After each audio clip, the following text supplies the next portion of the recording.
Angélique, pour répondre, en tout cas pour vous poser la première question de cette émission. Est-ce que l'Assemblée, le Parlement grec, qui est en train de voter en ce moment même, pourrait repousser le plan présenté par Alexis Tsipras? Est-ce que c'est une hypothèse que vous prenez au sérieux? Il est beaucoup trop tôt pour se prononcer, mais ce que je peux vous dire, c'est que les débats font rage depuis 15 heures heure locale, c'est-à-dire 14 heures heure 16 heures heure française, et que déjà il y a 5 députés de la majorité parlementaire, 4 du parti de la gauche souverainiste et 1 du Syriza, qui ont dit qu'ils n'allaient pas voter pour ces réformes, car, je cite, elles sont beaucoup trop éloignées du programme électoral du Syriza. En revanche, on sait que les centristes, les socialistes et les conservateurs vont voter en faveur de ces réformes, et on sait aussi que les débats vont durer probablement jusqu'à minuit, où il va y avoir un vote. Et au moment où je vous parle, c'est le ministre des Finances, Euclid Tsakalotos, le même qui doit aller à Bruxelles défendre son dossier avec ces réformes, qui est en train de s'adresser au Parlement en expliquant le pourquoi et le comment de ces réformes, en expliquant qu'en fait finalement ces mesures d'austérité, elles sont là, c'est vrai, mais le gouvernement est là pour en limiter l'impact et surtout pour faire en sorte que ce soit la population la moins riche, celle qui a les salaires les plus bas, qui fasse le moins d'efforts dans ce sens, à l'inverse de ce qui s'est passé pendant les années passées.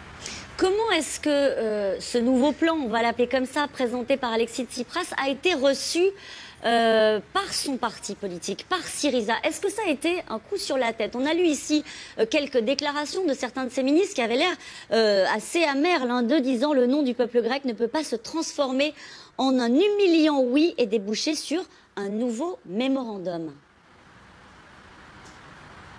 Vous faites allusion à Alekos Lafazanis, qui est effectivement le député à la tête de l'aile dure du Syriza, qui représente à peu près 70 députés sur la totalité des députés du Syriza. Effectivement, c'est lui qui a lancé le mot d'ordre en disant « les mesures que nous proposons sont des mesures beaucoup trop éloignées de notre programme ». Ce qu'il faut savoir, c'est que la presse ce matin a plutôt reçu ces réformes en disant « bon ben voilà, c'est ce que nous avons, c'est ce que nous pouvons proposer, c'est des négociations sur un terrain de sable mouvant », c'était le titre du journal des rédacteurs. Et puis la presse conservatrice et la presse économique disaient que c'était ou ces réformes ou alors le Grexit. Et puis de toute façon, on n'a pas encore l'avis des créanciers. C'est surtout ça qui interpelle les Grecs. C'est que non seulement ces réformes sont des réformes extrêmement dures pour un gouvernement de gauche, c'est un gouvernement qui parle d'une austérité dont il n'était pas dépositaire, qu'il ne devait pas imposer au peuple, mais en plus, on ne sait pas si cela va suffire pour les créanciers. Ce qui est certain, l'écho que se fait la presse, c'est que ces réformes ne pourront être acceptées par le Parlement que si elles sont accompagnées d'une restructuration de la dette, d'un plan précis de cette restructuration-là, et surtout s'il y a un plan de relance de l'économie dans les 3 ans qui viennent, 4 ans, avec les 35 milliards d'euros qui seraient injectés dans l'économie pour la faire repartir. De retour avec vous, Dominique Régnier. Le titre de cette émission, c'est « Tsipras bluffe-t-il encore ?» Est-ce qu'on peut imaginer que le Premier ministre grec puisse, j'allais dire, se réfugier derrière l'avis d'un Parlement qui rejetterait ces propositions? On a l'impression qu'on s'éloigne du Grexit, mais depuis le début dans cette affaire, il y a des coups de théâtre. Est-ce qu'on est à la veille d'un coup de théâtre? Écoutez, en tout cas, un des thèmes structurants de ce débat sur la Grèce, c'est bien sûr une crise de la Grèce, une crise de la dette grecque, mais c'est aussi une crise de la dette de manière générale et de la manière de faire de la politique comme cela. Ce que fait M. Tsipras n'est pas responsable, ça n'est pas raisonnable. Comment demander par référendum à son peuple de choisir entre l'austérité ou pas? Évidemment, les Grecs ont dit non à un plan d'austérité, mais quand on dit non à un plan, il faut être capable d'en proposer un autre. Et M. Il n'est pas différent. N'est pas capable d'en proposer un autre plan que celui-là. Et donc, après avoir fait dire non à son peuple, il lui présente cependant le plan que les Grecs, par référendum, n'ont pas voulu. Et c'est le Parlement qui va probablement ou bien se déchirer sur ce plan parce qu'ils ne voudront pas assumer politiquement la responsabilité de l'adopter, ou bien l'accepter, et on dira à ce moment-là que le Parlement a fait passer ce que le peuple ne voulait pas. Ce que fait Tsipras est extrêmement grave, parce que par irresponsabilité, par aussi, je pense, incompétence, il fait passer par-dessus bord la démocratie, l'Europe, alors que c'est la démocratie et c'est l'Europe qui sont là des outils pour sortir la Grèce de ces difficultés. Jean-Marc Daniel, on a du mal à la lire, comme disent les communicants, cette séquence. Est-ce qu'il y a de l'habileté politique, de la manœuvre, un coup de bluff derrière ce énième plan? Alors, effectivement, on pourrait espérer que ce soit une forme d'habileté ultime de Tsipras, c'est-à-dire qu'il contrôle la situation, parce que s'il contrôle la situation, ça veut dire qu'à la fin, il a une solution concrète à proposer. Or, vous savez, dans la presse anglo-saxonne, on parle de moins en moins de Grexit et de plus en plus de Grexident, c'est-à-dire sortie de la Grèce par accident, c'est-à-dire à la suite d'un événement qui serait un événement que personne n'a anticipé, que personne n'a organisé, avec une destruction progressive du statut de la Grèce sans que personne n'ait voulu en arriver jusque-là. Je crois qu'il y a trois éléments qui jouent pour lui maintenant. Il a le couteau sur la gorge pour trois raisons. La première, c'est que les banques sont encore fermées et maintenant l'économie grecque est vraiment paralysée. C'est-à-dire que les gens retirent des billets mais ils ne les remettent pas en circulation. C'est-à-dire que les gens gardent ces billets uniquement pour les thésauriser et donc la vie au quotidien des Grecs est totalement perturbée. Il est impossible d'acheter quasiment quelque chose. Il se met en place des systèmes de crédit relais, c'est-à-dire je te fais crédit, tu me fais crédit. Bon, on en revient à des formes quasiment de troc. Le deuxième élément, c'est que la saison touristique commence maintenant à vraiment être dans une phase importante. La Grèce bénéficie du fait que ses principaux concurrents étaient plutôt amoindris. Or là, maintenant, on commence à voir apparaître dans la presse internationale, venez en Turquie, vous aurez les mêmes bâtiments qu'en Grèce et vous aurez des banques ouvertes. Et donc, il y a une pression. Il y a une pression, donc il faut avancer sur un secteur qui représente 40 milliards d'euros sur 180 milliards d'euros de production de la Grèce. Et puis le troisième élément, c'est que considérant la situation, on s'aperçoit que l'incertitude générale fait que les impôts, avant même les hausses de TVA, c'est-à-dire, quand M. Hollande dit c'est crédible, mais c'est crédible d'augmenter la TVA, si on a la capacité à faire revenir cette TVA, on s'aperçoit en ce moment qu'il y a une sorte de déliquescence de l'appareil administratif grec qui fait que les impôts ne rentrent pas. Donc, il faut bouger. Je crois que le maître mot, c'est Hollande qui l'a dit, c'est rapidité maintenant. Il faut en sortir. Ça fait une semaine qu'on dit. Hein. Oui, il faut en sortir. Je veux pas être désagréable. Alain Fabre, est-ce qu'il y a une habileté politique derrière ce qui est en train de se passer ou une urgence économique, comme vient de l'expliquer Jean-Marc Non, moi je crois que s'il voulait que Alexis Tsipras d'entrée de jeu a joué le chaos, c'est-à-dire ou la capitulation, et d'une certaine manière la capitulation de ses partenaires, cette stratégie-là, elle a échoué. Aujourd'hui, c'est lui qui est dans un corner. Et donc, il ne sait plus très bien comment sortir. C'est quelqu'un qui est dans un corner, qui n'a pas de solution. Donc aujourd'hui, si vous voulez, soit effectivement, il renie les engagements qu'il a pris et fait adopter par référendum la semaine dernière, soit d'une certaine manière, il fait sauter, il va à la faillite. Donc aujourd'hui, Tsipras, c'est la capitulation ou la faillite. Et c'est des solutions perdant-perdant. Moi, là-dessus, j'ajoute une chose, puisque c'est le point de vue de l'économie. C'est que, d'une certaine manière, on a beaucoup accusé sur les plateaux de télévision, dans la presse, etc., l'austérité comme le mal, et puis naturellement, on diabolise Mme Merkel. Mais dans cette affaire-là, ce que je voudrais dire, ce qui me paraît important, la Grèce des années 2010-2014, elle a fait un boulot formidable. On a baissé les salaires d'à peu près 20%. Elle était redevenue compétitive. Jean-Marc Daniel a parlé du tourisme comme élément de moteur de l'économie grecque. Ils ont fait une saison super l'année dernière. Ils ont rétabli l'équilibre de la balance des paiements courants. Ils ont rétabli à peu près, ils ont repris en main leur compte public. Tout ça et les prévisions de croissance pour 2015, avant l'arrivée de Tsipras, c'était 3%. Il a ruiné en 5 mois, 5 ans d'efforts. Romaric Gaudin, vous êtes d'accord avec ça? Pas vraiment, non. Je pense simplement qu'on ne peut pas dire que ce soit Alexis Tsipras qui ait ruiné l'économie grecque tout seul. Il se trouve qu'il a été aussi placé dans cette situation par des créanciers qui ont refusé la négociation dès le début. Alors, et par une BCE qui a joué évidemment l'effondrement de l'économie grecque pour faire céder le nouveau gouvernement. Pardonnez-moi de vous couper, on ne refait pas le débat sur pour ou contre l'austérité. Mais juste une question. Est-ce que, pour vous poser la même question, on a fait un petit tour de table, est-ce que, selon vous, j'allais dire, le coup de théâtre est encore possible avec ce qui est en train de se passer? Parce que ce matin, on s'est réveillé en se disant, ça va s'arranger. Au fond, ils vont trouver un terrain d'entente. Le coup de théâtre, il viendra, enfin, à mon sens, il viendra pas d'Athènes, il viendra de la réunion de l'Eurogroupe et éventuellement du sommet européen dimanche. Puisque maintenant, la question, c'est de savoir si les créanciers vont accepter de discuter de cette restructuration de la dette, qui est quand même une condition. Moi, je ne sais pas si c'est une condition sine qua non, parce que compte tenu de la situation de l'économie grecque qu'a décrit Jean-Marc Daniel et sur lequel on peut rien dire, il y a il est plus vraiment en position d'imposer des conditions, ça c'est vrai. Juste vous enjambez totalement ce qui se passe au Parlement. Vous dites le sujet, ce sera ce que va décider, en fait, ce que vont décider les chefs d'État. le non au référendum a mis Alexis Tsipras en termes de politique intérieure dans une position relativement une position de force. Donc c'est difficile aujourd'hui. La droite et le centre en Grèce sont aujourd'hui totalement ravagés et très honnêtement, ils n'ont rien à gagner de nouvelles élections. Et puis en plus, ils sont alignés sur Bruxelles, donc ils vont voter le plan. Quant à la gauche de Syriza, à mon avis, ils auront un peu de mal à faire tomber le gouvernement aujourd'hui, même les Grecs indépendants, parce que s'il y a de nouvelles élections, Alexis Tsipras fera les listes sans eux et il y a de grandes chances qu'il l'emporte. Et donc, ils auront tout perdu dans cette... Donc, vous considérez plutôt qu'un vote favorable de soutien à Alexis Tsipras est plutôt acquis? Je pense, oui. Vous faites ce pari-là.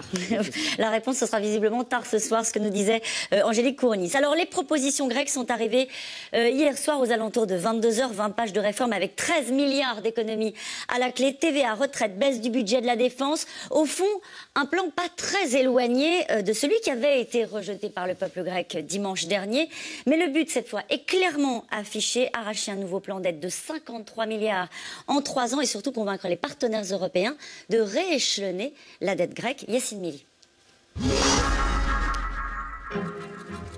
Il avait jusqu'à minuit pour remettre ses nouvelles propositions aux créanciers.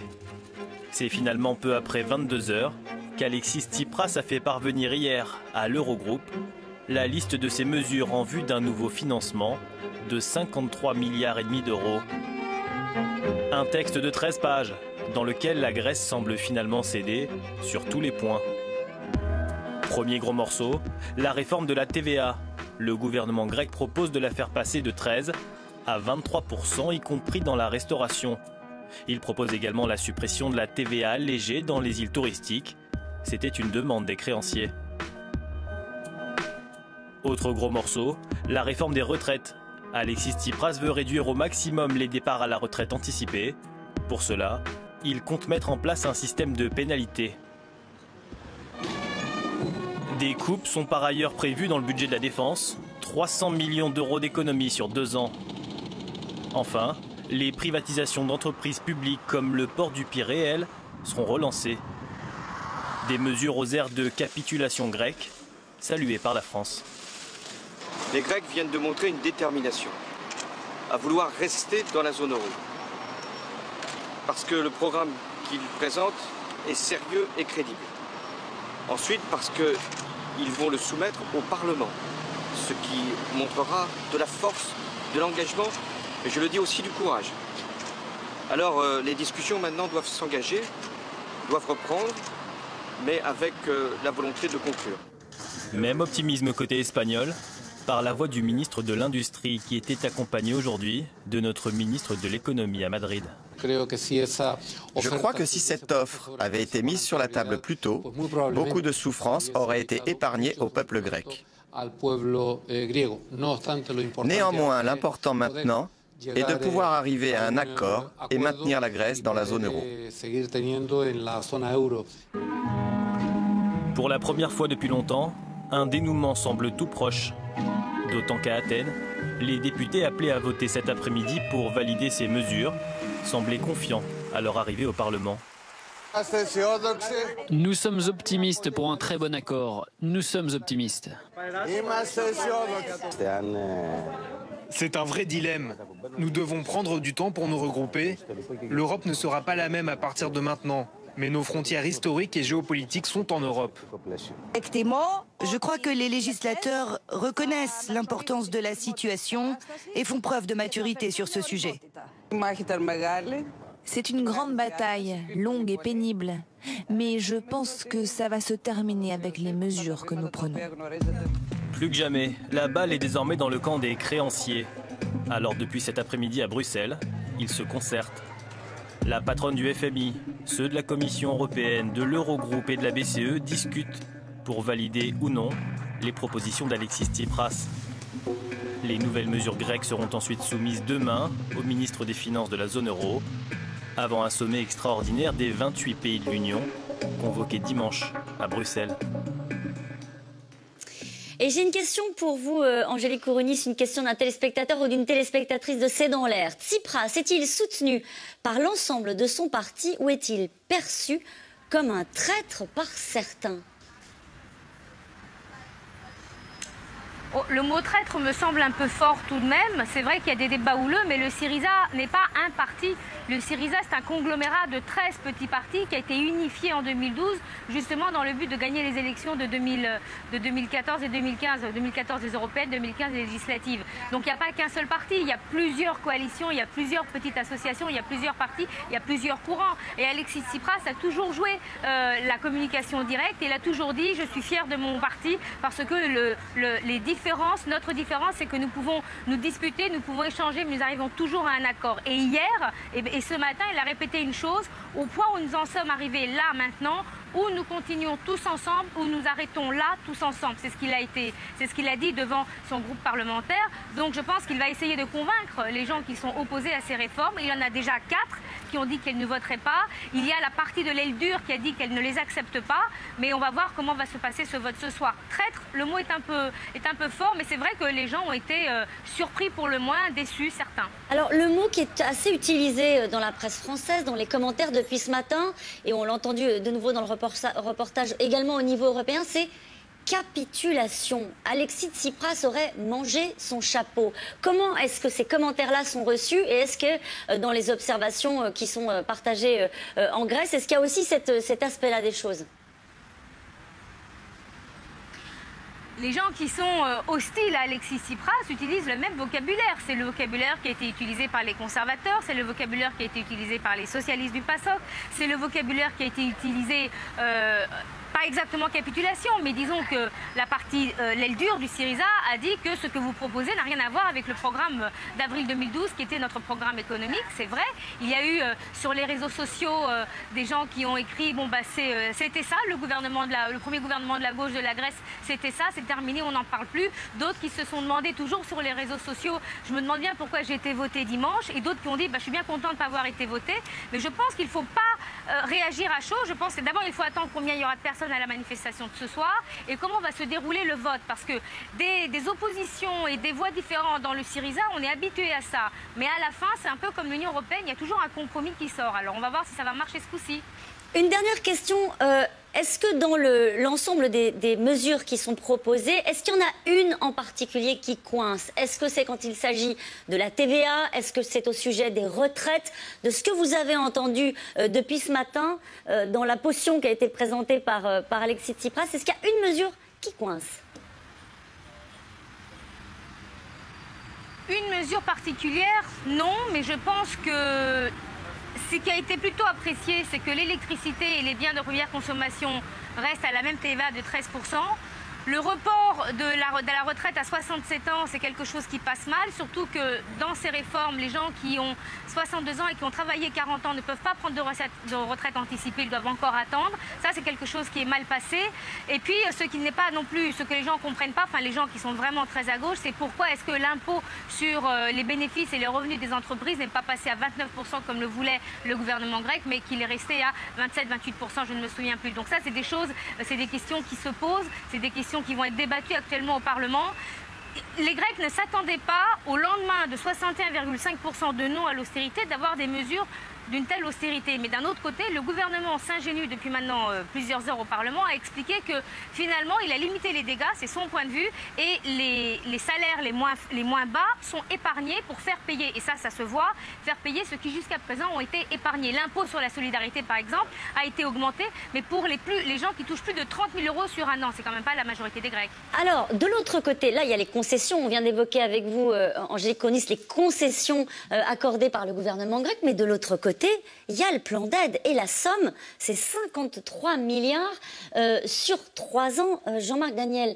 Est-ce que là, on se dit, parce que ça repose sur la confiance, au fond, oui. C'est vous faites les réformes et on vous accorde un 3e plan d'aide. Est-ce qu'on va débloquer ces 53 milliards sans garantie? C'est tout le problème. Quand le président de la République dit le plan est sérieux et crédible, l'enjeu c'est ce mot de crédible. Est-ce que derrière ce qu'avancent les Grecs, ils sont crédibles? Il y a un certain nombre de députés de la CDU-CSU qui ont dit, vous savez, les Grecs ils sont prêts à signer n'importe quoi pourvu qu'on leur débloque les 53 milliards. Et puis après, une fois qu'ils auront encaissé les 53 milliards, ils diront, écoutez, non possumus, on n'a pas pu faire, on a fait tout ce qu'on a pu. On a essayé de faire rentrer la TVA, elle ne rentre pas. On a essayé de baisser les retraites, c'était impossible. Donc il y a une espèce plus que d'ailleurs dans la solidarité, rapidité qu'avait mis en avant il y a des gens qui disent aussi il y a duplicité dans tout ça, c'est-à-dire que Monsieur Tsipras tient un double langage. Et donc je crois néanmoins qu'il arrive un moment où on est entre pays européens, il faut se faire confiance. Le véritable enjeu pour la Grèce maintenant, c'est de retrouver de la croissance, parce que ça ne sert à rien d'augmenter la TVA si la base fiscale elle-même se rétracte. C'est-à-dire que l'enjeu de la Grèce, c'est de retrouver une dynamique de croissance. Et c'est notamment les 35 milliards d'investissements qui sont conformes à la logique du plan Juncker sur la relance de la dynamique de croissance en Europe, suppose effectivement d'accompagner l'austérité par la croissance. Vous avez la règle des redressements en Europe, c'est ce qu'avait énoncé Mario Monti, c'est-à-dire c'est austérité, dynamique économique, notamment par davantage de concurrence, et puis confiance et dignité, retour de la dignité.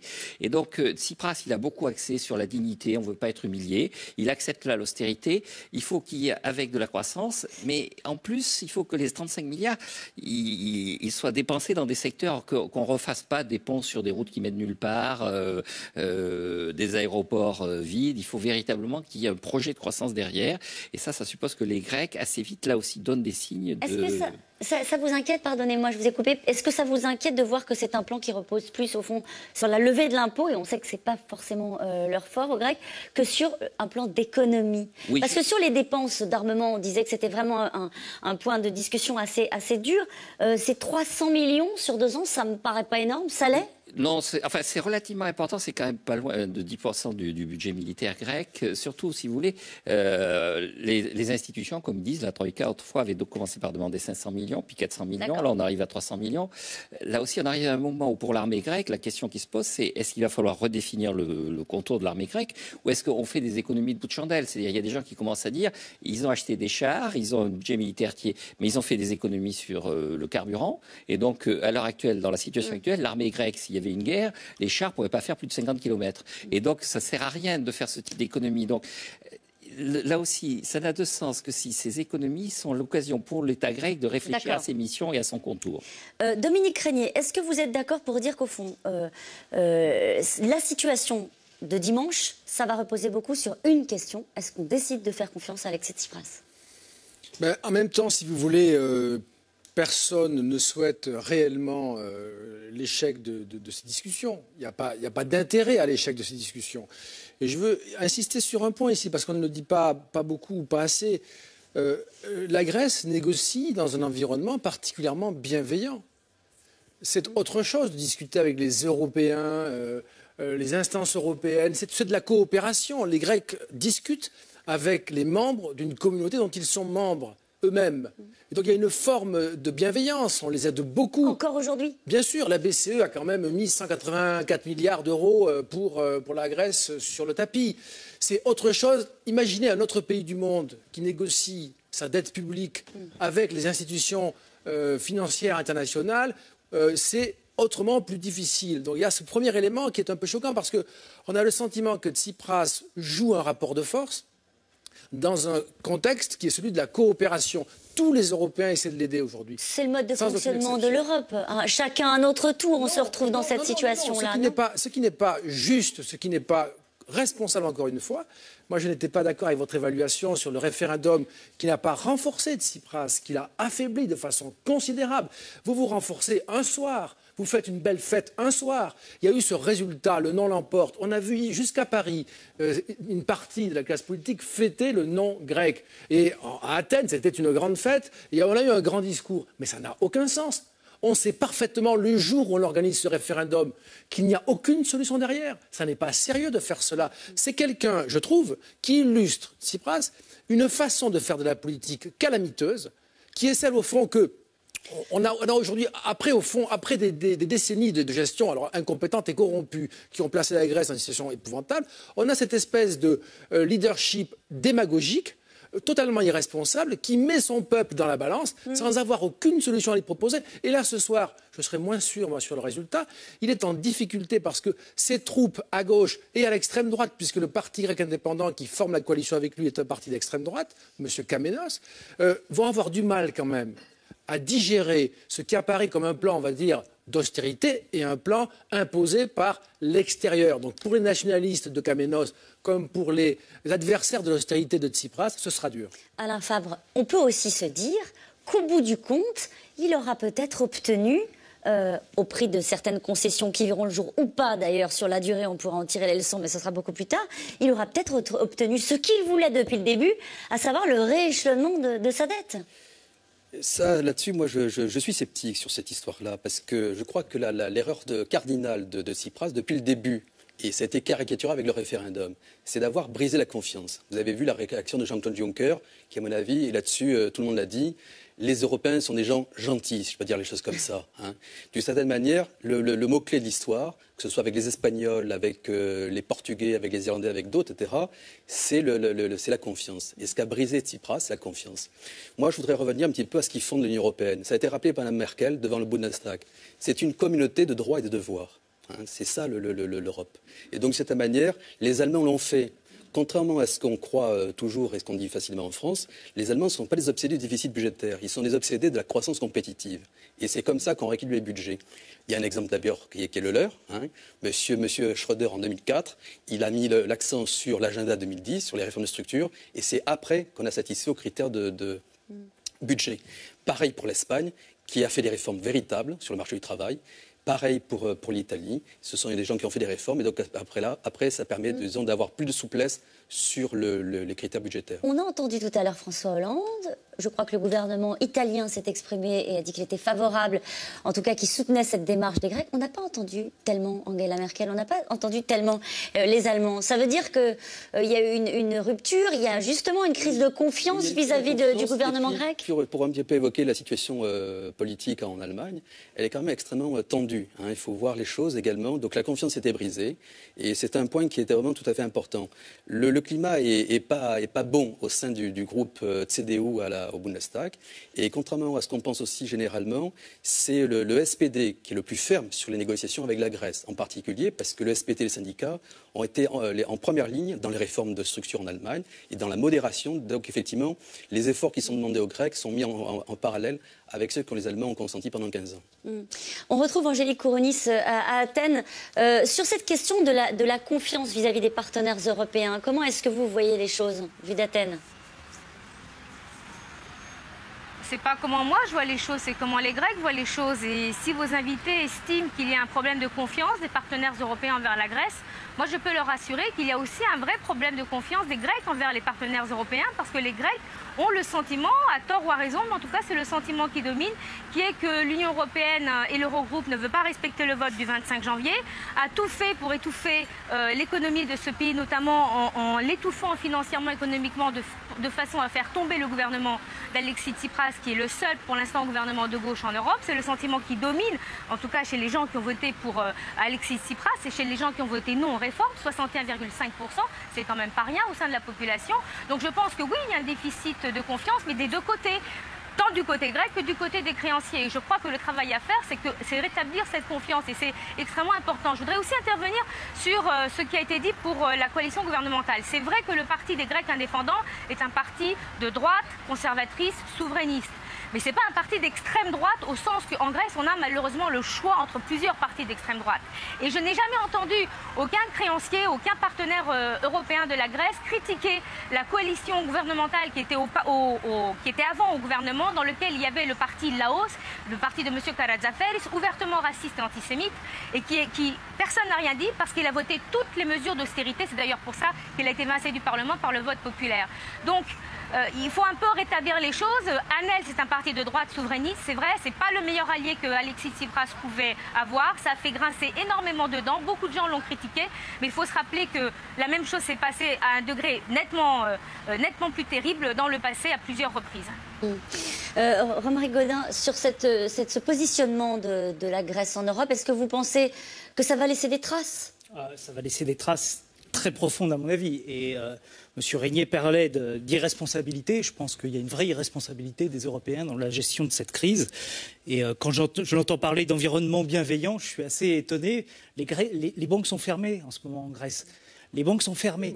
L'économie grecque est coupée du reste de la zone euro. Et ils n'ont pas mis 180 milliards, ils ont mis 90 milliards. Et ce n'est pas de l'engagement de la BCE, mais c'est de l'engagement ELA, c'est de l'engagement de la Banque de Grèce. Donc ça n'a rien à voir. Aujourd'hui, les Grecs vivent dans un environnement économique terrible. Ils sont coupés du reste du monde.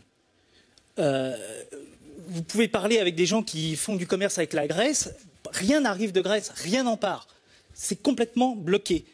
Si ça, c'est un environnement bienveillant pour discuter, je pense que je ne suis pas tout à fait d'accord. Alors vous dites que l'Europe étouffe la Grèce, c'est ça que vous dites? Déjà, la première chose, il y a eu une stratégie d'asphyxie qui a commencé le 4 février lorsque la BCE a décidé de lever le waiver, enfin Alors, je ne peux pas vous aider, c'est un terme technique, je suis désolée. Bon, en fait, elle a coupé l'accès une grande partie de l'accès des banques grecques au refinancement normal de la BCE. Donc, ça a commencé le 4 février.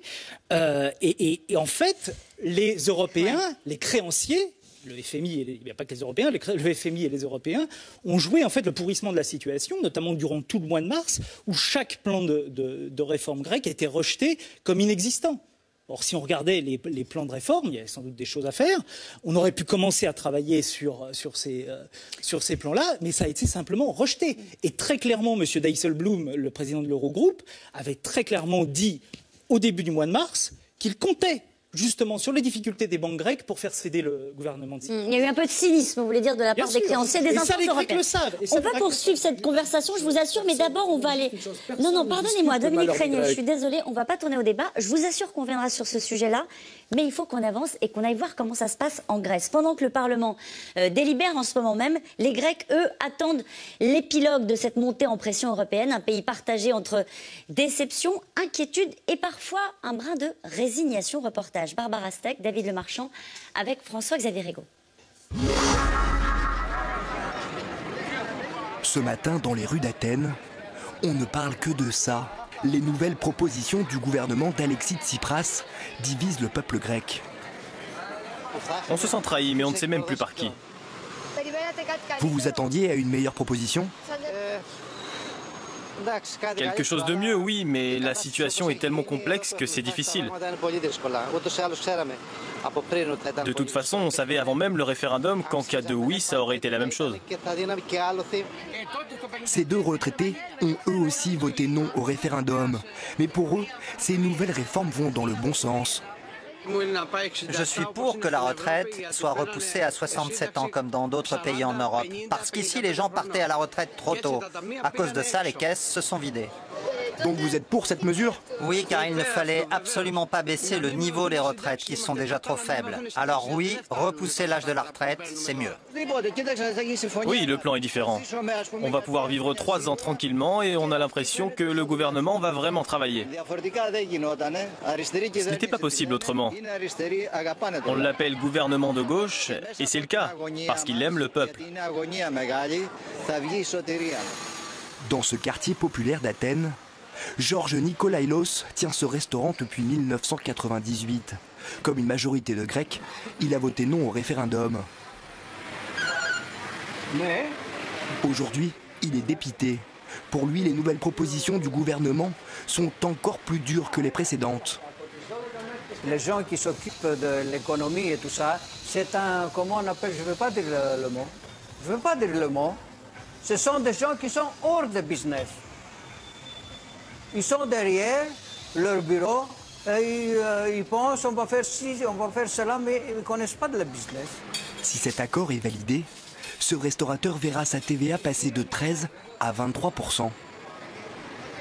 La première imbécilité, c'est d'avoir de FIPIA, comment on appelle ça, la taxe, la TVA, très haute.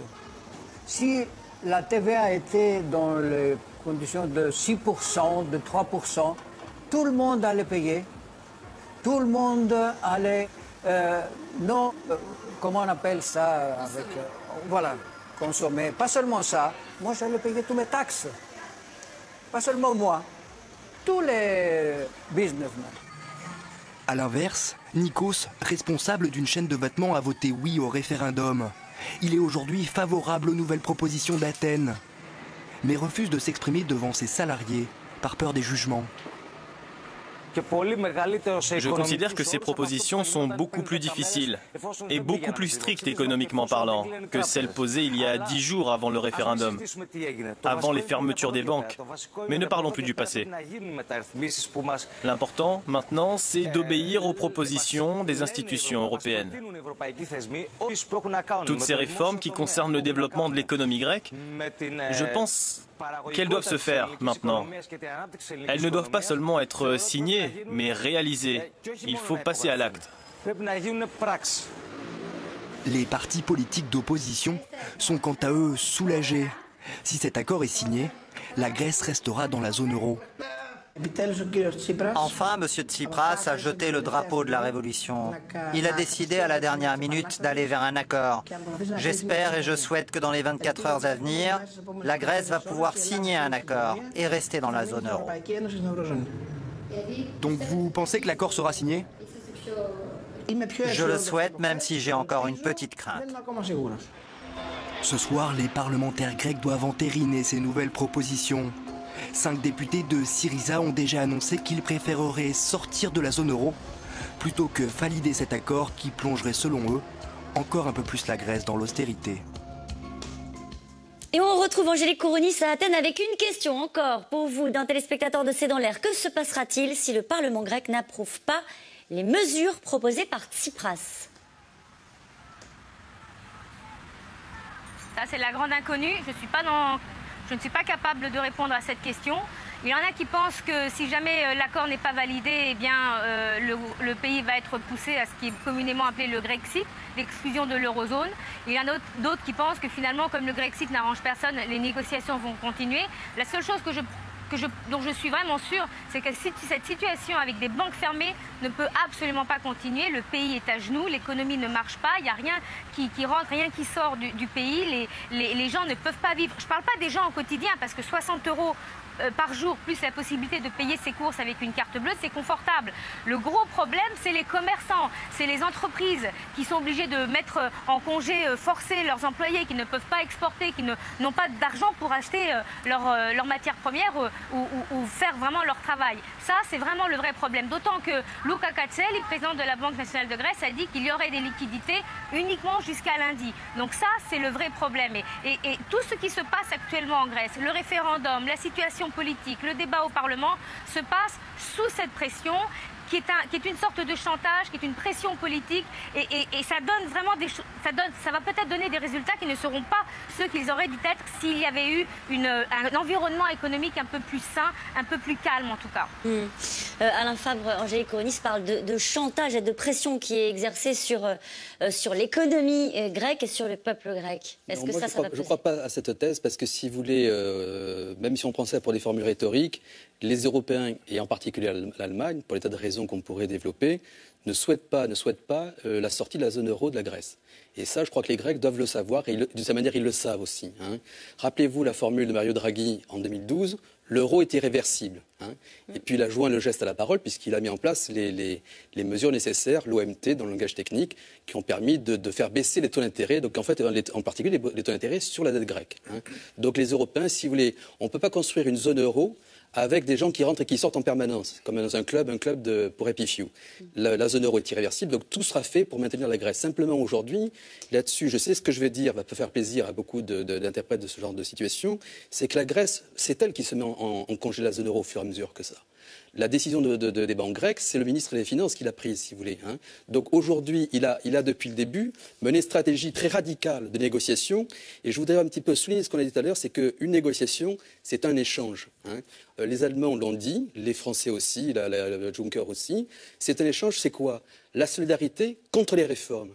Et donc c'est ça, aujourd'hui, si vous voulez... Mais on y est là-dessus, sur ce tempo-là. On y vient, c'est ce qui explique le climat un peu moins tendu, y compris en Allemagne, même si les Allemands n'ont pas fait de déclaration pour l'instant, mais on sent un frémissement plutôt dans le bon sens. Si vous voulez, aujourd'hui, il faut revenir à quelque chose qui soit un vrai échange, des réformes contre la solidarité. Aujourd'hui, Tsipras a joué la carte en mobilisant le ressentiment de la population grecque. En jouant la carte du défoulement au référendum, il a joué l'échec sans réforme, ou la solidarité sans la réforme. Et c'est ça aujourd'hui qui n'a pas marché. Jean-Marc Daniel, un mot sur le plan qui a été proposé hier à 22h. Est-ce qu'il est très différent de celui qui a été rejeté par le peuple grec dimanche dernier? Non, il est pas très différent. Effectivement, il y a des points de détail sur les retraites qui sont préservées, les retraites qui sont les retraites les plus modestes. Effectivement, les économies sur le budget militaire sont un peu moins importantes. La philosophie générale est à peu près la même. Je pense qu'il y a un véritable pas qui a été fait par le gouvernement actuel. Encore une fois, c'est pas un problème de contenu, ça devient un problème de crédibilité. C'est-à-dire que est-ce que quand M. Tsipras dit ça, il s'engage vraiment à appliquer les réformes qu'il y a en face, ou est-ce qu'il se contente de faire plaisir sur le plan symbolique à ses partenaires pour pouvoir donc récupérer entre guillemets les 53 milliards d'euros et ensuite recommencer à négocier en disant j'ai essayé, j'ai fait ce que j'ai pu, j'y suis pas arrivé. Il y a un véritable problème, je pense, d'évaluation du degré de sincérité de Tsipras dans cette affaire. Ce qui est clair, c'est que je rebondis sur ce qu'on a dit, l'économie grecque en ce moment, ce qu'a dit Angélique Kourounis. Voilà, et la fermeture des banques, et le contrôle d'échange. D'abord, c'est en contravention avec les règles de l'Union européenne. Parmi ce qu'on appelle les acquis communautaires, il y a la liberté de circulation des capitaux. Donc, il devrait y avoir une liberté de circulation complète des capitaux vis-à-vis de la Grèce. On le fait pour éviter que les gens se précipitent pour se remettre immédiatement à avoir des billets parce qu'ils ont peur de se retrouver avec des comptes en banque qui seraient en drachme. On l'a fait à Chypre. Les banques ont été fermées à Chypre pendant 12 jours. Et on a dit c'est déjà assez violent. On arrive maintenant bientôt à ces 12 jours de fermeture. Donc, je maintiens que pour Tsipras, le véritable enjeu, c'est la capacité à faire en sorte que ces banques se réouvrent et que l'économie grecque se remette à partir. Dominique Régnier, aujourd'hui, Le Monde raconte que des fonctionnaires, des hauts fonctionnaires de la direction du Trésor, donc français, sont aux côtés des négociateurs grecs pour les aider, étaient aux côtés des négociateurs grecs pour les aider à rédiger ce nouveau plan. Est-ce que ça, c'est une bonne chose que la France s'investisse aux côtés de la Grèce comme elle le fait? Moi, je trouve que c'est une très bonne chose, bien sûr. Il faut aider les Grecs. Même s'il y a des enjeux de politique nationale pour François Hollande, qui est quand même très menacé par le destin de la Grèce. Ça peut avoir des effets internes. C'est une crise de la gauche quand même. Hein. C'est une crise de la gauche qui a su gagner, mais qui ne peut pas appliquer son programme. Une crise d'une certaine gauche. Oui, c'est quand même très important de savoir comment ça va se passer, y compris, ça c'est des effets politiques, qui ne sont peut-être pas l'objet de votre émission, mais ça a des effets sur la gauche française, cette crise-là, évidemment. Et il est important pour François Hollande de s'en occuper beaucoup et d'essayer de ne pas prendre trop de coups dans cette affaire, d'où sa position de médiateur qu'il a voulu mettre en place et construire. Et que des Français travaillent avec les Grecs, c'est une très bonne nouvelle et c'est nécessaire. Il y a quelque chose qui est problématique dans ce débat. Personne ne veut le malheur des Grecs, bien sûr. Tout le monde sait que le peuple grec est en difficulté. Ce n'est pas le seul peuple d'Europe. Ce n'est pas le seul en difficulté. Et c'est un argument qui est émotionnel et qui n'est pas acceptable. Il y a en Europe beaucoup d'Européens qui, depuis pas mal d'années, ont vu leur mode de vie changer. Ils ne le souhaitaient pas, on ne le souhaitait pas. Ce n'est pas agréable de travailler plus longtemps, ce n'est pas agréable de gagner moins, ce n'est pas agréable de voir des réformes pénibles se mettre en place. Ça a été fait presque partout. Quand on voit dans votre reportage, qui était très bien de ce point de vue-là, écoutez, on ne paie pas d'impôts en Grèce. C'est pas normal. C'est pas normal que les Grecs ne lèvent pas l'impôt et que les Européens soient chargés ensuite de financer les comptes de la Grèce. Quand on vous dit, le commerçant le disait, c'était amusant, il y avait une forme de sincérité, de naïveté. Désarmante. Voilà, désarmante. Il voulait baisser la TVA, lui. Il faut augmenter la TVA parce qu'il faut faire de la ressource fiscale quand même, sinon on n'a pas d'argent. Et en plus, il faut fixer un taux. On disait 20%, je crois, dans le reportage, mais 23%. 23%, oui. Mais surtout, il faut arriver à ce que les gens payent la TVA. Parce qu'on sait très bien qu'en Grèce, on ne paie pas la TVA ou très peu. Il y a beaucoup de fuites dans le système. Donc, le minimum qu'on puisse demander à un partenaire pour que la confiance s'installe. Tsipras, il est Premier ministre. Son job, c'est de faire en sorte que l'État grec fonctionne correctement. Il n'est pas obligé de faire autre chose que ça. Ça, c'est la base, qu'il puisse lever l'impôt, créer de la richesse et avec cet impôt, financer une partie du déficit. Angélique Kourounis, sur la question de la fiscalité, ça c'est accepté au fond par les Grecs. On vient de voir un reportage, je ne sais pas si vous l'avez entendu, on voyait un commerçant qui disait de toute façon, en gros, il ne faut pas augmenter la TVA parce que sinon on gérera tout ça en liquide. Mais ça, c'est une logique très simple. On ne peut pas baisser les salaires et les retraites d'un côté et augmenter en même temps, simultanément, les impôts, que ce soit les impôts locaux ou la TVA. C'est ce qui s'est fait ces 5 dernières années dans la politique d'austérité qui a été appliquée, avec le résultat évident que l'impôt n'était pas perçu. Je voudrais rappeler, parce qu'on n'arrête pas de dire que les Grecs ne payent pas des impôts, c'est des mauvais payeurs. 2 tiers des Grecs ont leur impôt retenu à la source. Donc le problème qui se pose, c'est avec le tiers des autres, c'est-à-dire les professions libérales essentiellement. Et il y a eu énormément d'efforts qui ont été faits et de changements dans la loi fiscale qui ont été opérés. Mais ce dont les Grecs ont besoin, c'est de pouvoir intensifier les contrôles. Il n'y a pas assez de contrôles dans la fiscalité en Grèce parce que le système manque de moyens à cause des restrictions et des licenciements qui ont été faits dans la fonction publique. Par exemple, si vous allez voir le syndicat des contrôleurs des impôts, ils vous disent que dans leur bureau, eh bien, la ligne Internet, elle vient de leur poche. Ils vont vous expliquer qu'il y a moins de 10 contrôleurs pour contrôler toute la TIC, c'est-à-dire environ 4 millions de personnes. Ça veut dire qu'ils n'ont pas les systèmes Internet qui existent dans les autres pays. Donc ce qu'il faut, c'est mettre toutes les possibilités, y compris avec une aide des partenaires européens, pour refaire l'ensemble de l'administration fiscale et ne pas licencier les personnes qui étaient là. Et puis pour ce qui est de l'augmentation de l'impôt, de la TVA, la personne que vous avez interviewée a raison. Si vous augmentez la TVA alors que les gens ont moins de salaire et moins de retraite, ils ne vont pas la payer parce qu'ils ne peuvent pas la payer. C'est aussi simple que ça. Romaric Gaudin, est-ce que le but de l'opération aussi, c'est pas d'aboutir à ce que les riches en Grèce payent des impôts? Oui, c'était un des cœurs en fait du programme de Syriza, c'était de rééquilibrer l'effort. Les Grecs n'ont jamais dit qu'ils ne devaient pas faire d'efforts. Il n'y avait aucun problème là-dessus. Simplement, il y avait une volonté de rééquilibrage. Et dans les propositions qui avaient été avancées par le gouvernement grec depuis le mois de février, quand même, parce qu'on en a eu des propositions grecques. On fait semblant qu'il n'y a rien eu depuis février. Vous nous l'avez expliqué, il y en a eu. Il y en a eu beaucoup. Et toutes ces propositions visaient d'abord à rééquilibrer l'effort. Et ça, c'est quelque chose de très important pour les Grecs aussi. Je voudrais juste dire quelque chose sur cet État grec qui, soi-disant, est en lambeau absolu. Depuis le 1er août 2014, l'État grec n'a pas reçu un centime de ses créanciers et des mécanismes d'aide, que ce soit le FMI ou le FSF. Et depuis le 1er août 2014, il a payé 13 milliards d'euros à ses créanciers. 13 milliards d'euros payés à partir d'un surplus de recettes par rapport aux dépenses. Je voudrais juste qu'on s'interroge de savoir si la France, dans ces conditions-là, sans accès au marché, serait capable de faire cet effort-là. Je suis bien d'accord avec vous. Voilà, ça vous fait un point commun. On en a trouvé un. Allez, coup de menton, coup de bluff, coup de poker. Une chose est sûre, Alexis Tsipras a démontré qu'il savait naviguer et tenir la pression par période de gros temps. En quelques semaines, il s'est fait un nom, ça c'est sûr, sur la scène européenne et quelques adversaires fatigués de composer avec l'imprévisible Tsipras. Elisa Coudray.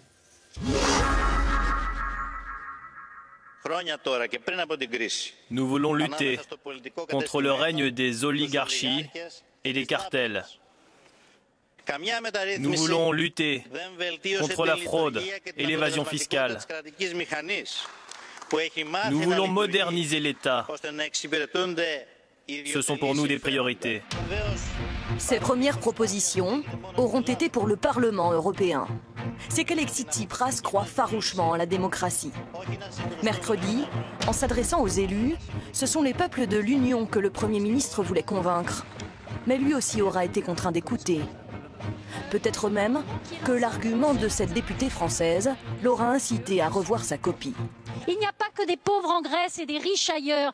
Il y a des pauvres en Allemagne, il y a des pauvres en Finlande, il y a des pauvres en France. Prenez leur défense à tous et aidez à ce qu'on lutte contre les inégalités. La misère n'a pas de frontières. Respectez aussi les gens modestes dont les impôts servent à payer vos plans de secours. Vous avez dit qu'il faut respecter le choix du peuple. Respectons le choix de tous les peuples. Touché, sans doute.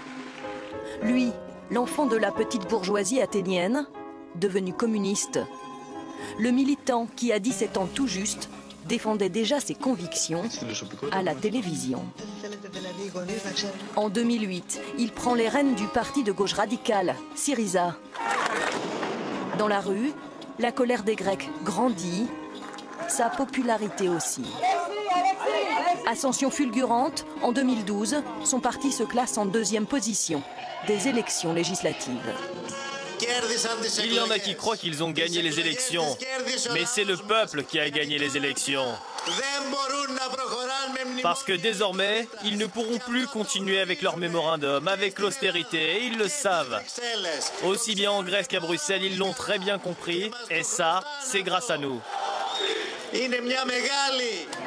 Le Monde découvre alors ce fin politicien au visage juvénile qui ose défier les grandes nations européennes. Madame Merkel doit comprendre qu'elle est une partenaire à égalité avec les autres, au sein d'une eurozone qui ne connaît ni locataires ni propriétaires. Janvier 2015, c'est la victoire. À 40 ans, Alexis Tsipras devient Premier ministre. Monsieur le Président, je vous assure sur mon honneur et ma conscience que je vais respecter la Constitution et les lois. Commence alors un véritable bras de fer avec Bruxelles, dans lequel Tsipras se révèle être un redoutable négociateur. Sa stratégie, faire traîner les discussions, gagner du temps pour arracher des concessions aux créanciers. Son ambition, obtenir une restructuration de la dette. Face à ses partenaires, il n'hésite pas à bluffer. Exemple, début juin, tout sourire avec le président de la Commission européenne, l'accord semble imminent. Pourtant, 2 jours plus tard, surprise, devant le Parlement grec, il enterre définitivement le texte. Il est clair que le gouvernement grec ne peut en aucun cas se soumettre à des propositions aussi absurdes. J'ose espérer que cette proposition était une bévue, au moins une erreur tactique dans les négociations et qu'elle sera retirée bientôt. Des volte-face qui agacent à Bruxelles. Qu'importe, animal politique, pragmatique, Tsipras sait aussi qu'il a besoin du soutien de la frange dure de son parti. Il tente un coup de poker en annonçant le référendum. La décision sera prise par le peuple grec.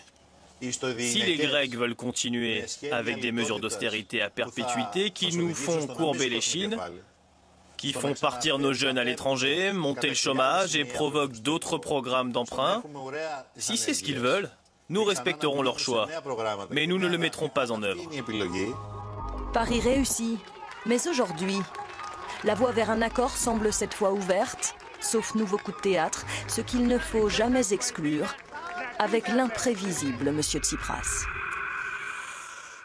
Dominique Régnier, cette question, comment Tsipras peut-il rester au pouvoir pour appliquer un programme aux antipodes de ses idées? Oui, c'est toute la question. 2 choses d'ailleurs. Comment peut-il rester pour appliquer ce qui va être sans doute un programme, s'il est approuvé par le Parlement, aux antipodes de ce qu'il avait dit? Et comment peut-il rester pour appliquer un programme que son peuple a rejeté à sa demande? Puisque non seulement il a organisé un référendum, il a clairement appelé, on l'a rappelé ici, à voter non. Donc là, ce qu'on appelle la responsabilité politique, c'est, dans une situation pareille, vous démissionnez. Vous dites, voilà, ce que je souhaitais faire n'est pas possible, ou bien je n'ai plus les moyens, ou bien vous ne le souhaitez pas, donc je ne peux pas continuer. Mon but n'était pas d'exercer une fonction, mon but était de déployer un programme. Là, il n'y aura pas cela. Maintenant, il peut aussi lui-même considérer que son rôle s'est modifié et qu'il n'est plus là pour être un Premier ministre de gauche, en quelque sorte, mais qu'il est là simplement pour être un Premier ministre grec qui va essayer de conduire son pays sur une voie plus prospère. Alain Fabre, est-ce que vous avez compris, vous, ce que veut réellement Alexis Tsipras? Je pense en fait, je l'ai déjà peut-être dit, mais je pense que sa ligne de négociation n'était pas la bonne. Il a joué véritablement la mobilisation du sentiment de refoulement de ce que la Grèce a subi pour mobiliser son énergie politique. Et ça a conduit, si vous voulez, à mettre les Européens un petit peu devant des choix binaires. Tu perds ce que je gagne. Moi, si j'avais été lui, j'aurais joué autre chose. Il aurait pu utiliser, à mon avis, habilement, la rhétorique de l'austérité pour dire, ce que Jean-Marc Daniel dit souvent d'ailleurs dans ses articles, les programmes d'austérité provoquent aussi des effets récessifs, ce qu'on appelle les effets keynésiens. Et donc à ce moment-là, il fallait compenser, utiliser cet élément-là pour mettre en place un plan d'investissement à long terme sur la Grèce. Par exemple, c'est Pascal Lamy qui a utilisé la formule, un plan Marshall pour la Grèce. Je vous donne un exemple. On parle du port, on parle des choses comme ça. On est en pleine transition énergétique en Europe. Qu'est-ce que la Grèce a? Du vent et du soleil. Est-ce que la Grèce n'aurait pas pu jouer d'être à la pointe de la transition énergétique? Les Grecs ont du mal à importer du pétrole maintenant. Et on met en place des systèmes comme ça. Et on crée de la croissance productive. L'élément important pour la Grèce, c'est de revenir, j'insiste sur ce point, pardon, c'est de revenir à une logique d'économie compétitive et donc durable, autonome et durable. Et vous avez raison, au fond, de la structure de l'économie grecque et des réformes qu'elle va devoir mener, des vrais sujets de l'économie. Là, le sujet qu'on évoque ensemble, c'est Tsipras. Est-ce qu'il a bien joué ? On l'a dit dans ce reportage, c'est un fin tacticien, il a joué le rapport de force. Est-ce qu'il a bien joué, Alexis Tsipras? C'est une bête politique, ça c'est vrai, c'est indiscutable. Et je pense que de cette manière, il a certainement la capacité en tant qu'homme de caractère politique à transfigurer la situation. Ça me paraît intéressant. C'est un peu ce que François Mitterrand a fait en 1983. Il a transformé son programme électoral pour remettre la France sur les bons rails. Et ça, Alexis Tsipras peut utiliser sa légitimité populaire pour faire ça. Mais ça suppose une habileté politique relativement forte et une capacité à mobiliser, en particulier la gauche du parti, qui ne porte pas forcément qu'ils avancent. Jean-Marie Daniel. Oui, je suis assez d'accord avec l'idée de la comparaison avec François Mitterrand en 1983. Les gens qui disent qu'il n'applique pas son programme, enfin bon, si on devait faire la liste de tous les gens élus qui n'appliquent pas leur programme, on y passerait la soirée. Donc l'enjeu n'est pas là. C'est-à-dire, c'est quand on change de programme, quand on se heurte à la réalité, c'est d'offrir un programme de substitution. Clairement, en 83, derrière la rigueur qu'imposait Mitterrand, il y avait le fait de sauvegarder l'Europe. Après, il a dit, j'ai un nouvel idéal, j'ai une nouvelle construction, on va faire avancer l'Europe. Là, on a l'impression que Tsipras, il est en train d'abandonner son programme. Il a un discours sur le thème, le véritable enjeu, c'est ce qu'il disait au début, c'est pas le déficit des finances publiques, c'est notre déficit de dignité. Mais on a l'impression qu'il se réfugie dans la grandiloquence, qu'il y a rien de véritablement concret. Quand il dit, il a tout à fait raison, ce pays est en train de perdre sa substance parce que sa jeunesse s'en va. Mais qu'est-ce qu'il lui dit à sa jeunesse? Qu'est-ce qui peut la faire mobiliser, sa jeunesse, à part de dire du mal des créanciers, de dire vous êtes des victimes? Il y a un moment où à la jeunesse, il faut dire vous êtes responsable, vous n'êtes pas victime et je vais vous donner quelque chose. Donc je pense que son problème, c'est la capacité à articuler quelque chose de positif alors qu'il a construit systématiquement toute son action en négatif. Oui. C'est très intéressant ce que vient de dire Jean-Marie Daniel parce que, au fond, avant que Tsipras arrive au pouvoir, en Europe, je crois, depuis 1945, on n'a eu que des gouvernements, je dirais, conduits par des partis classiques, en quelque sorte. Et c'est d'eux que l'on s'est mis à dire, ces partis classiques, au bout d'un moment, dans les années 80, qu'ils ne respectaient pas leurs promesses. Et on a vu apparaître des partis protestataires, de type populiste, qui ont dit, nous, on va gouverner. On n'a jamais gouverné, mais on va gouverner. Et nous, ça va être cette fois-ci, vous verrez la différence, ça sera vraiment beaucoup mieux. Et Tsipras, avec Syriza, fait partie, sur l'aile gauche, pour lui-même, de ces partis qui n'avaient jamais gouverné et qui allaient nous montrer ce qu'on allait voir. Et en fait, quand ils arrivent au pouvoir, eh bien, je crois qu'on constate à peu près la même chose, c'est-à-dire qu'eux, comme ceux qui les ont précédés, n'ont pas véritablement les clés, ne savent pas comment faire, n'ont pas de solution, peuvent faire de la politique politicienne comme il le fait là depuis quelques semaines. Et on dit que c'est un fin tacticien. Moi, j'en doute. Pour moi, un fin tacticien, ça se voit au résultat. Ouais. Et on verra les résultats. Angélique Kourounis, est-ce que Alexis Tsipras est encore soutenu par son pays? Est-ce qu'il y a des sondages, au fond, qui valident sa stratégie politique? Il n'y a pas eu de sondage depuis hier, il n'y a pas eu de sondage depuis ce matin sur les nouvelles réformes. La manifestation devait commencer aujourd'hui à 7h30. Il y a peu de monde, si ça peut vous donner une indication, mais bon, il fait chaud et les gens ne sont pas vraiment toujours à l'heure. Ce que j'aurais voulu dire, c'est que Tsipras, en 48 heures, il a eu 2 mandats. Il a eu un mandat à plus de 70% qui est de rester dans l'euro et un autre à 61,5% à sa demande, vos invités l'ont dit justement, qui était de mettre fin à l'austérité. Manifestement, il ne peut pas faire les deux. Donc je pense que ce plan répond à la demande des Grecs, de plus de 70% des Grecs, de rester dans la zone euro. Et je vais tenter je vais faire un pari qui est que ce que pense Tsipras, c'est qu'il reste encore 3 ans et demi à gouverner. Parons plus pressés, restons dans la zone euro, faisons ce qu'il faut pour rester dans la zone euro, puisque de toute façon, on a bataillé pendant 5 mois pour essayer de rester dans cette zone sans austérité, ça ne marche pas. Alors on prend la première chose, on reste dans l'euro, il reste 3 ans et demi pour essayer de faire des vraies réformes qu'il veut faire, des réformes aussi les créanciers sur la bureaucratie, la lutte contre la fraude fiscale, la lutte sur la méritocratie, etc. Et puis voyons dans 3 ans et demi où est-ce qu'on sera, et puis pourquoi on ne peut toujours pas non plus exclure un recours aux élections d'ici Noël. Merci Angélique Kourounis. Est-ce que vous pensez que c'est un réformateur quand on voit son parcours politique à Alexis Tsipras? Il a une vraie volonté de réformer au sens où il s'est présenté comme une alternative à ce système cloisonné, clientéliste, qui en fait était le poids qui pesait sur l'économie grecque depuis 1974 en quelque sorte, et qui s'est développé avec les deux grands partis depuis la chute du régime des colonels. Il a joué sur ce registre-là comme étant celui qui pouvait changer ce système, tout en restant justement dans la zone euro, tout en restant dans une logique social-démocrate au sens plutôt des années 70 que des années 90, mais enfin social-démocrate. Et donc il a une véritable volonté réformatrice qui, malheureusement, a été tuée dans l'œuf par l'accord du 20 février avec les créanciers, puisque les créanciers lui ont demandé d'emblée de ne prendre aucune mesure unilatérale. Donc il fallait, pour réformer, avoir l'accord des créanciers. Comme les créanciers refusaient tous les plans de réforme, mais juste pour terminer, je voulais dire que on a vu quand même des embryons, on a vu des choses qui commencent à se mettre en place, notamment des changements de méthode. Alors évidemment, ça se voit pas, ça passe pas à la télé. Par exemple, très vite.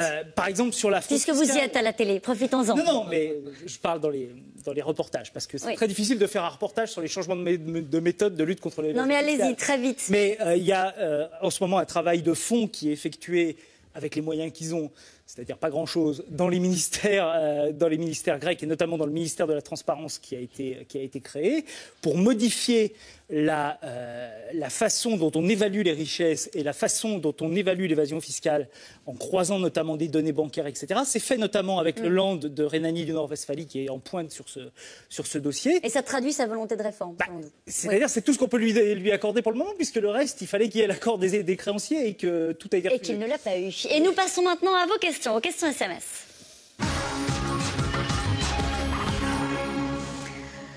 Dominique Régnier, est-ce la faute du médecin si le malade refuse de se soigner? Non, je pense que le médecin doit présenter au malade, pour garder la métaphore, la situation telle qu'elle est.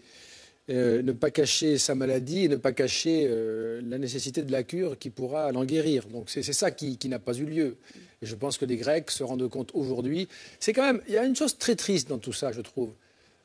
C'est très bien de convoquer la souveraineté populaire, parce que c'est sacré, c'est ce qui fonde la démocratie. Mais il y a quelque chose d'essentiel. Il faut faire en sorte, quand on est un chef de gouvernement, que cette souveraineté, une fois qu'elle s'est exprimée, elle soit respectée. Et je trouve ça extrêmement grave de prendre le risque de mettre le peuple grec face à une de ses décisions, parce qu'il l'a fait de bon cœur et sincèrement, puisqu'on lui demandait de dire oui ou non, il a dit non, pour lui dire ensuite, quelques jours après, eh bien, tu m'as dit de faire cela, mais je ne le ferai pas parce qu'en fait, je ne pouvais pas le faire. C'est là qu'il y a une faute même morale, je dirais. On n'a pas toujours respecté les résultats des référendums au niveau européen? Non, mais c'est ça aussi le sujet. Non, mais oui, mais enfin, si vous voulez en tirer la conclusion que donc Tsipras a eu raison de faire un référendum qu'il ne peut pas respecter, je pense qu'on est dans la mauvaise direction. Plutôt convoquer le peuple, c'est une très bonne chose, et s'assurer qu'ensuite sa décision sera respectée. Si un accord est effectivement trouvé, ne fera-t-il pas que repousser le moment de l'inévitable Grexit? Jean-Marc Daniel. Non, je crois qu'effectivement, si un accord est trouvé, il faut quand même mettre les données sur la table. Il est insupportable de revenir dans 3 mois et de recommencer parce qu'il y a une échéance qui apparaît. Ce psychodrame, c'est Matteo Renzi qui, l'autre jour à l'entrée du sommet européen, a dit assez, basta. Et puis il a dit il faut arrêter ce système où des chefs d'État des principales puissances mondiales se réunissent pour déterminer la TVA dans des îles qu'ils sont absolument incapables de placer sur une carte. Donc il faut en sortir. Et donc je pense qu'effectivement, si un accord est trouvé, il faut considérer qu'on est d'accord pour éviter le Grexit et donc on se met autour d'une table. Je pense qu'une des choses premières à faire, c'est de rester entre Européens. Je l'ai dit à plusieurs reprises sur ce plateau, je pense que le FMI n'avait rien à faire dans ce dossier. Ça peut être une occasion aussi de demander poliment mais fermement au FMI de sortir et de se mettre d'accord entre Européens. Si le programme est accepté, comment vérifiera-t-on son application, Alain Fabre? Je crois que c'est tout l'enjeu qui va se passer, c'est le contrôle.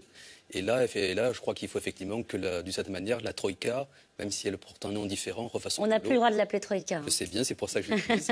Et donc, qu'elle refasse son boulot de contrôler ce qui se passe. Moi, je pense aussi qu'il y a une opportunité pour Alexis Tsipras. C'est justement d'utiliser le savoir-faire de ses partenaires en la matière. Le Japon, quand il s'est ouvert, il a utilisé les savoir-faire des Européens l'armée pour la Prusse, le code civil pour la France, eh bien, je crois que le gouvernement de Tsipras devrait utiliser les moyens de ses partenaires. Aidez-nous à mettre en place un État efficace. Et j'ajoute une phrase, un mot qui est une perspective, l'enjeu pour Tsipras. Et là, il peut utiliser la légitimité que les autres partis ont perdue. C'est de transformer la Grèce en société de la rente, en société d'économie compétitive. Et là, il y a un vrai sujet, il y a un sujet historique même. Une question pour Angélique Kouronis. Le gouvernement de Tsipras peut-il tomber si le Parlement grec refuse le plan proposé? C'est une question qui vous est posée par un téléspectateur de C'est dans l'air.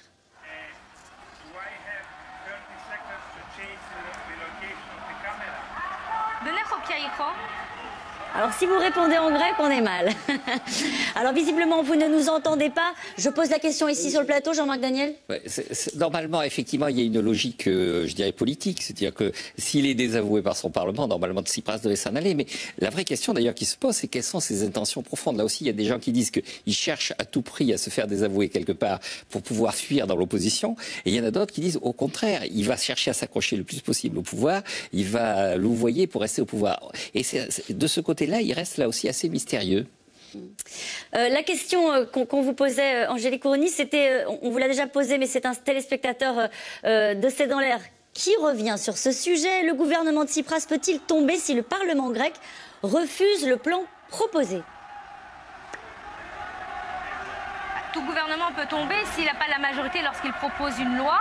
Mais je ne pense pas que ce cas de figure va se jouer. Je ne pense pas que le Syriza va prendre le risque de faire tomber lui-même le premier gouvernement de gauche de ce pays. Mais ça va être très dur et très tendu. Et ce que je voulais dire, c'est qu'il n'est pas non plus exclu que même si cette loi n'est pas adoptée, Alexis Tsipras, vous l'avez dit vous-même dans votre reportage, c'est quelqu'un qui surprend toujours. Il n'a pas encore parlé, il ne s'est pas encore adressé au Parlement. Donc je pense que le vote aura lieu une fois qu'il se sera adressé au Parlement. Et je pense que c'est à ce moment-là que les députés vont se prononcer. Donc il faudra attendre jusqu'à là, minuit environ. Le rassemblement qui se déroule en ce moment derrière vous, c'est un rassemblement de soutien à Alexis Tsipras. Qui sont les gens qui manifestent? Alors les gens qui manifestent, pour autant de ce que j'ai pu voir, c'est le Parti communiste qui, lui, avait appelé à s'abstenir lors du vote du référendum et qui, là, vient protester contre l'austérité et qui demande au gouvernement et donc à ses députés de ne pas voter les réformes qui sont proposées. Et le Parti communiste, aujourd'hui, s'est effectivement prononcé contre les réformes. Il a appelé à voter contre. Il a appelé aussi tous ses militants et tous les gens opposés à l'austérité à descendre dans la rue dès aujourd'hui et tous les jours. Une autre question, avec ces réformes, partir en vacances en Grèce ne va-t-il pas coûter bien plus cher? Jean-Marc Daniel. Alors, ce qui est intéressant dans ce qui se passe en Grèce, c'est que les prix ont eu plutôt tendance à baisser en Grèce. Ils ont moins baissé qu'ils auraient dû baisser compte tenu de l'évolution des salaires, mais c'est un des pays où il y a eu le plus de déflation, entre guillemets, par rapport à la situation antérieure. Il y a deux éléments qui ont joué. La Grèce a bénéficié du contre-choc pétrolier comme tout le monde, donc les prix du carburant ont plutôt tendance à baisser, même si, encore une fois, tout ça n'a pas été répercuté au niveau des consommateurs. Et donc, néanmoins, la Grèce reste quand même un pays assez cher par rapport à ses principaux concurrents touristiques. Et donc, c'est un des enjeux autour de la TVA, c'est-à-dire qui va assumer, si elle est véritablement augmentée, qui va assumer les conséquences de la TVA. C'est-à-dire, est-ce que les hôteliers et les restaurateurs vont prendre sur leur marge ou est-ce qu'ils vont répercuter ça sur les prix? La forte hausse de la TVA ne va-t-elle pas forcément encourager le travail au noir? Est-ce que c'est un risque? C'est un des risques, indiscutablement, et on revient à la question précédente sur la capacité de l'administration à effectivement percevoir l'impôt. Un commentaire, la TVA augmente, y compris pour les restaurateurs qui ne la payent pas puisqu'ils acceptent que des espèces cherchent l'erreur. On revient au sujet qu'on a exposé sur la difficulté de lever l'impôt en Grèce. Eh bien, écoutez, merci beaucoup, merci à Angélique Kouronis qui nous a fait vivre ça en direct d'Athènes. C'est la fin de cette émission.